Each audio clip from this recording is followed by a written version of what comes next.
So hello everyone.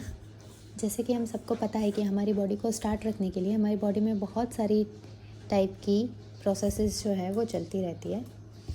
सो उसी में से एक प्रोसेस जो हम आज डील करने वाले हैं that is glycolysis. Now whenever this lysis word comes we must know कि कुछ भी टूटने वाला है, right? So let's get started. तो इससे पहले देखते हैं कि ग्लाइकोलाइसिस एक्चुअली है क्या। सो ग्लाइकोलाइसिस का और एक नाम है that is EMP pathway. EMP या फिर it's name is Embden Meyerhof Parnas pathway. Embden Meyerhof Parnas pathway, right? Now it is universal and most conserved pathway. ये यूनिवर्सल है, मतलब हर एक एनिमल में it will be occurring in all animals and highly conserved है, मतलब evolution के दौरान में ये बहुत ज़्यादा चेंज नहीं हुआ है, राइट? जैसे हमें पता है कि हमारा डीएनए है वो that is semi conserved, pass on होते होते थोड़ा चेंज हो जाता है, लेकिन this process is conserved. Now let us begin with this pathway. अब ये पाथवे सुनने में और देखने में बहुत ट्रिकी लगता है, लेकिन अगर हम इसको पार्ट्स में देखें तो ये बहुत इजी है। And also it is the major pathway for ATP synthesis. Major pathway for ATP synthesis in tissues that lacks mitochondria. क्योंकि हमें पता है एटीपी कौन बनाता है, एटीपी कौन बनाता है? माइटोकॉन्ड्रिया। लेकिन जो ग्लाइकोलाइसिस है और एटीपी बनता कहाँ है? माइटोकॉन्ड्रिया के अंदर ईटीसी साइकिल के बाद एटीपी बनता है ना। अब जिसमें ये पूरी की पूरी जो चीज़ एब्सेंट होगी, जो टाइप के सेल्स में ये पूरी की पूरी चीज़ एब्सेंट होगी, वहाँ पे ग्लाइकोलाइसिस विल परफॉर्म। वो बनाएगा एटीपी। समझ में आ रहा है? और ऐसे कौन सी जगह होती है? तो हमारे जो मैच्योर आरबीसीज है, हमारे कॉर्निया है आइज़ के अंदर, और हमारा जो आई का लेंस है उसके अंदर माइटोकॉन्ड्रिया नहीं होता। तो वहाँ पे एनर्जी कैसे बनती है? Through glycolysis. Now let us begin. अब सबसे पहले देखते हैं कि ये जो साइकिल है इसको होने के लिए what are the requirements. Requirements क्या क्या हैं? तो फर्स्टली हमें किस चीज़ की ज़रूरत पड़ेगी? सबसे पहले हमें ज़रूरत पड़ेगी ग्लूकोज की, क्योंकि उसी को तो हम तोड़ने वाले हैं, उसी का तो हम लाइसिस करेंगे। सबसे पहले हमें ग्लूकोज की ज़रूरत है। नाउ सेकंड, उसके बाद हमें ज़रूरत है एडीपी। कितने ADP? 2 ADP. Now after that we will be needing phosphate या फॉस्फेट आयंस। वो भी कितने? 2। Now note it down. हम बाद में देखेंगे कि ये कहाँ कहाँ पे यूज़ हो रहा है। एंड लास्टली हमें किस चीज़ की ज़रूरत पड़ेगी? That is 2 NAD। We will be needing 2 NAD। सो ये 4 चीज़ें हैं जिसके हमें रिक्वायरमेंट पड़ने वाली है, जिसको हम याद रखेंगे। First is glucose, second is ADP, third is phosphate या PI, this is phosphate, and lastly NAD। ये कितने हैं? 2 2 2। अब इसमें कोई कन्फ्यूजन नहीं होगा, राइट? ये रिक्वायरमेंट है। अभी हम देखते हैं कि ये जो पूरी साइकिल कंप्लीट हो जाएगी। साइकिल देखने से पहले ही हम रिक्वायरमेंट और इसका जो आउटकम है वो डिस्कस कर लेते हैं, ताकि साइकिल सीखने में थोड़ी इजी रहे। नाउ अब इसका आउटकम क्या है? What is the outcome? अब इसका आउटकम तो ऑब्वियसली वी नो दैट एक आउटकम तो होगा, that is very definite. ATP तो हमें मिलेगा ही मिलेगा, राइट? लेकिन उसके अलावा हमें मिलेगा pyruvate, that is the end product. Along with that we will be getting NADH।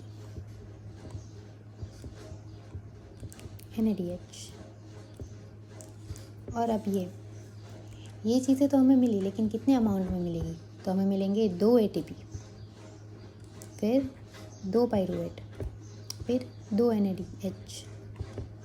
ये सब कुछ मिलेगा हमें 2-2 में। Now let us move forward. अब हम एक्चुअल साइकिल को देखते हैं कि how this cycle is operating. For this, ये जो चार्ट है मैंने अपनी बुक में से लिया है और ये सारे स्टेप्स मैंने खुद ही लिखे हैं, so it will be easier for you. Now let us focus only on this table. हम इस टेबल से ही सीखेंगे कि क्या है। सबसे पहले जब भी ये प्रोसेस स्टार्ट होगी उससे पहले हमारे पास एक प्रिपरेटरी फेज़ आएगा। प्रिपरेटरी फेज़ मतलब कि हमारी जो सेल है वो प्रिपेयर होगा फॉर ग्लाइकोलिसिस। अब प्रिपेयर होने के लिए क्या होगा, सबसे पहले होगा phosphorylation of glucose, its conversion to glyceraldehyde three phosphate. मतलब यहाँ से यहाँ तक का जो फेज़ है, यहाँ से ये पूरा का पूरा फेज़, ये पूरा का पूरा है preparatory phase. Now first step क्या है, फॉस्फोराइलेशन ऑफ ग्लूकोज। मतलब फॉस्फोराइलेशन का मतलब होता है फॉस्फोरस को ऐड करना प्लस फॉस्फोरस। फॉस्फोराइलेशन का मतलब ये होता है कि फॉस्फोरस को ऐड करना, राइट। तो अब हमें फॉस्फोरस का नेचुरल सोर्स क्या है, हमारी बॉडी में जहाँ पे भी अगर फॉस्फोरस ऐड होने की बात होगी तो majority of the time ATP he use होगा। एटीपी का नाम क्या है, एडिनोसिन ट्राईफॉस्फेट। मतलब एटीपी के पास 3 फॉस्फेट है, उसमें से ये एक फॉस्फेट दे देगा और ये एडीपी में कन्वर्ट हो जाएगा, that is adenosine diphosphate. 2 phosphate इसके पास बचेंगे। नाउ मूविंग ऑन, तो एंड प्रोडक्ट क्या बनेगा, ग्लूकोज 6-फॉस्फेट। ऑब्वियसली एक फॉस्फेट ऐड हो गया ग्लूकोज के साथ, ग्लूकोज 6-फॉस्फेट। अब इसमें क्या होगा, फॉस्फो हेक्सो आइसोमरेज। अब सिर्फ इतना याद रखो, इसको अभी लाइक ये जो टर्म है इसको अभी रहने दो, सिर्फ आइसोमरेज याद रखो। आइसोमरेज का वर्क क्या होता है, एक फॉर्म से दूसरे फॉर्म में कन्वर्ट कर देना, एक फॉर्म से दूसरे फॉर्म में। Now let me get you straight, this step is also reversible, क्योंकि एक फॉर्म में से दूसरे फॉर्म में कन्वर्ट हो रहा है, कोई नया प्रोडक्ट नहीं बन रहा है या कोई नया इंटरमीडिएट नहीं बन रहा है, दैट्स वाई। उसके बाद ये कन्वर्ट हो जाएगा ग्लूकोज से फ्रुक्टोज में। नाउ फ्रुक्टोज 6-फॉस्फेट, ये बना फ्रुक्टोज 6-फॉस्फेट। उसके बाद और एक फॉस्फेट ऐड होगा, राइट। तो इसके अंदर जो एंजाइम वर्क करेगी, ये जो रेड कलर्स में लिखे हैं, this are enzymes which are helping this process. जो सबसे पहले स्टेप में हेक्सोकाइनेज यूज़ हुआ, सेकेंड स्टेप में फॉस्फो हेक्सो आइसोमरेज यूज़ हुआ, और ये थर्ड स्टेप है जिसके अंदर फॉस्फो फ्रुक्टोकाइनेज जो एंजाइम है, फॉस्फो फ्रुक्टोकाइनेज 1, ये एंजाइम वर्क करेगी। और अलॉन्ग विथ दैट एटीपी जो है वो रिड्यूस होगा, उसमें से एक फॉस्फोरस देगा और बना देगा फ्रुक्टोज 1,6-बाईफॉस्फेट। इसमें कोई भी कंफ्यूजन नहीं है, nothing new in this, right. Fructose six phosphate के अंदर और एक फ्रुक्टोज ऐड करो तो ऑब्वियसली अब ये कहाँ पे फॉस्फेट ऐड हो रहा है, वहाँ उसके हिसाब से यहाँ पे नंबर्स लिखे हैं। यहाँ पे देखिए कि फॉस्फोरस पहले यहाँ पे ऐड हुआ, उसके बाद सेकंड जो है phosphorus it got added here.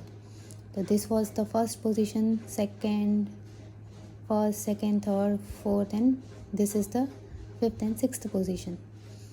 यहाँ पे जो 5th के बाद जो 6th पोजीशन आ रही है उसमें ऐड हो रहा है, तो इट इज़ फ्रुक्टोज 1,6-बाईफॉस्फेट, 2 फॉस्फेट ऐड हुए।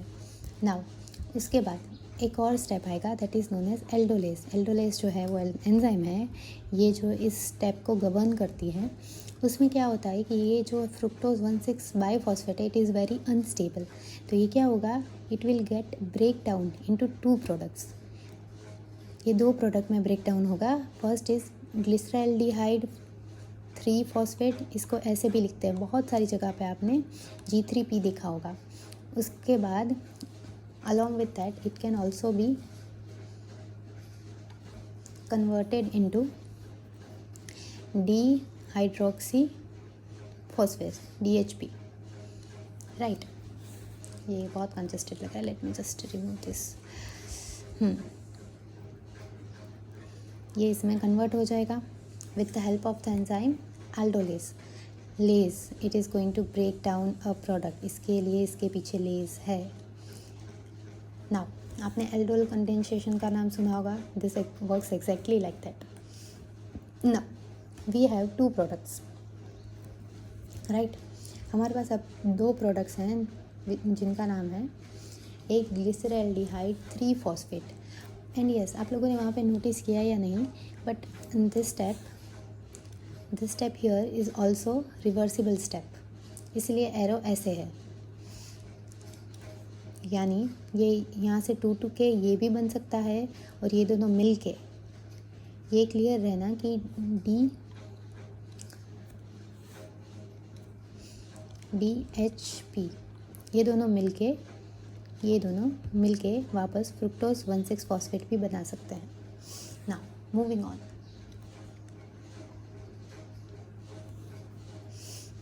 मूविंग ऑन, अब इसके बाद का जो स्टेप है उसमें क्या होता है, सबसे पहले आप देखना यहाँ पे हर एक जगह पे 2-2 लिखा है। Here it is written to,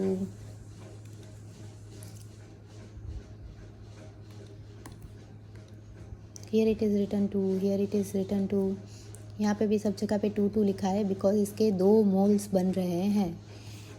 इसको यूज़ करो या इसको यूज़ करो, हमें मिलेगा यही, तो ये मिलेगा, लेकिन ये हमें 2 टाइम्स मिलेगा क्योंकि ये है 3C का कंपाउंड है। दिस इज़ ऑल्सो 3C का मतलब है 3 कार्बन का कंपाउंड है। ये दोनों डिफरेंटली और साथ में यही प्रोडक्ट बनाएंगे।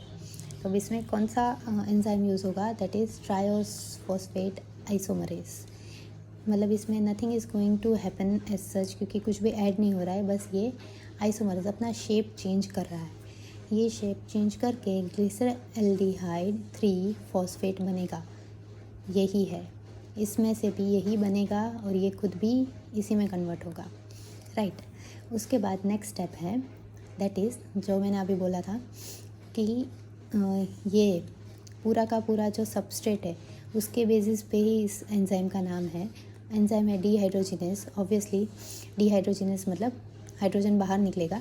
तब इस स्टेप में क्या होता है, 2 PI ऐड होते हैं और 2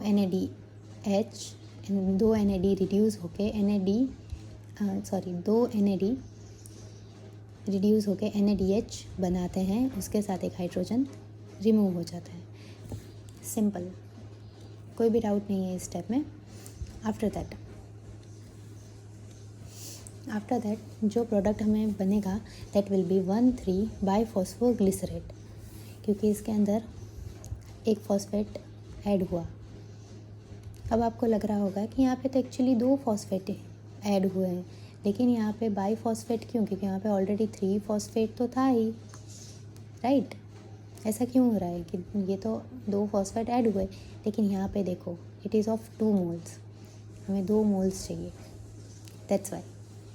आफ्टर दैट ये स्टेप के बाद वाला जो स्टेप है उसको गवर्न करेगी ये enzyme, that is phosphoglyceride kinase. Kinase का मतलब है कि उसको वापस से it will be generating ATP।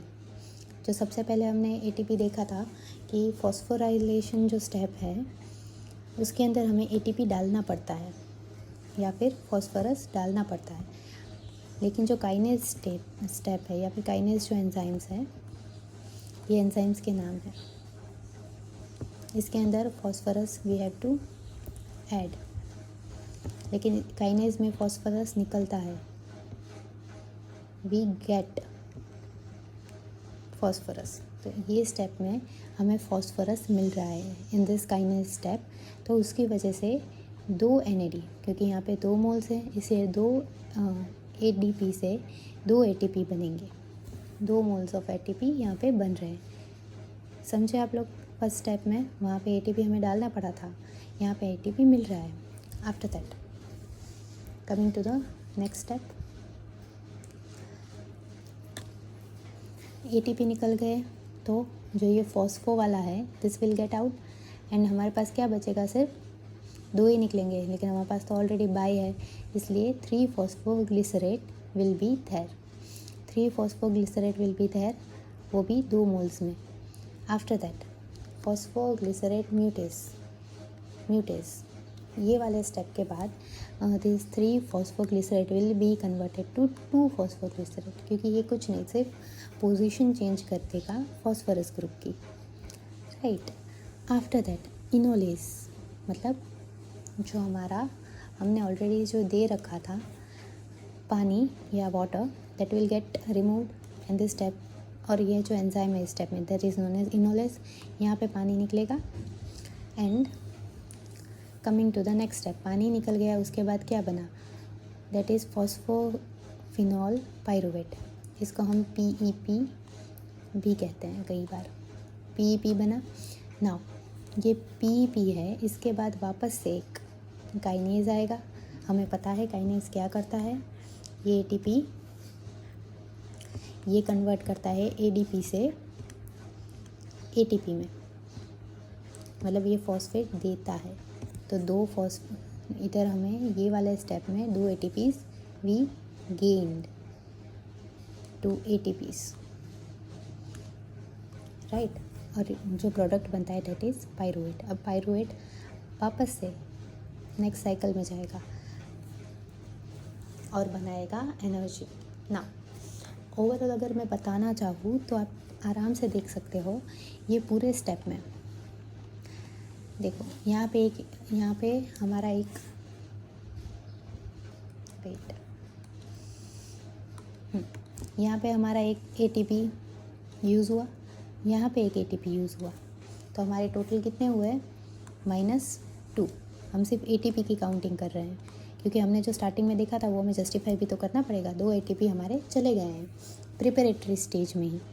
Now coming to the payoff stage, वहाँ पे हमें क्या हो रहा है, तो यहाँ पे आप देखो, यहाँ पे आपके 2 ATPs you are getting, actually you are getting 2 ATPs here.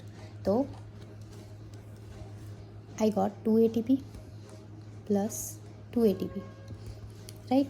उसके बाद लास्ट स्टेप में राइट हियर, यहाँ पे भी आपको 2 ATPs मिल रहे हैं. सो वापस लिखते हैं यहाँ पे 2 ATPs, टोटल क्या हुआ प्लस. तो टोटल हमारे नेट गेन हुआ 2 ATP का, जो हमने स्टार्टिंग में ही बोला था कि हमारा 2 ATP मिलेंगे हमें. सो मेन हमारा कंसर्न ATP से ही ज़्यादा होता है. That's why I am just calculating this. इसके हिसाब से आप लोग आगे भी कैलकुलेट कर सकते हैं. NAD, फिर PI कहाँ पे यूज़ हुआ, कहाँ पे मिला. We got 2 PIs here, right, 2 PIs. So like that. I hope आपको वीडियो पसंद आई हो.